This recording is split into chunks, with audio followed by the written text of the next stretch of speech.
So, preparing na si Jeff sa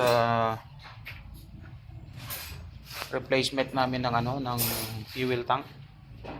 Ito yung fuel tank na bago, galing Japan. So, laki ng inabot. But shoulder naman ng insurance. So, ako na yung magpapalit.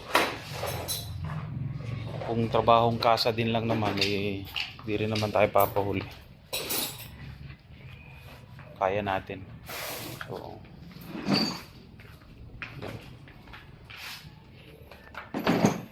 So maybe mga 2 hours job lang ito, magpapalit ng fuel tank. So ito yung fuel tank na ipapalit namin.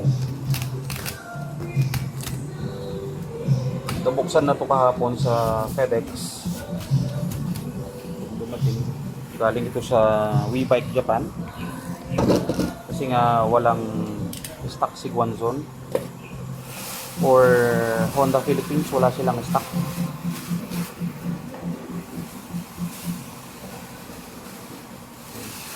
Secured naman at nakita ko kahapon wala namang mga tawag dito, mga dents or mga coatings. Yan, parehas na parehas, kulay, design.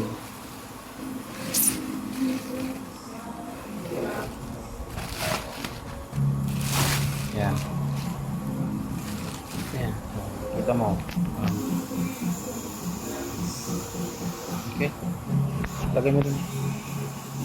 So, kakabit na namin.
Okay, so natapos na namin yung installation ng brand new fuel tank ng Honda Africa Twin Adventure Sports. So ayan, okay na siya, good as brand new. Wala nang dents or tint, sabi ng mga Kiwi. Ayan, ganda na ulit. Ito po yung tangke na tinanggal namin. Papakilo ko na to. Yan, so may natira pang gas na So nabot din kami ng ng 2 hours pag-install kasi dapat ingatan. Then wala namang check engine, umaandar siya ng maayos.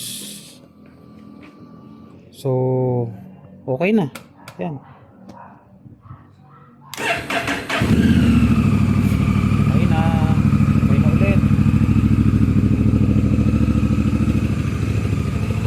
Yan.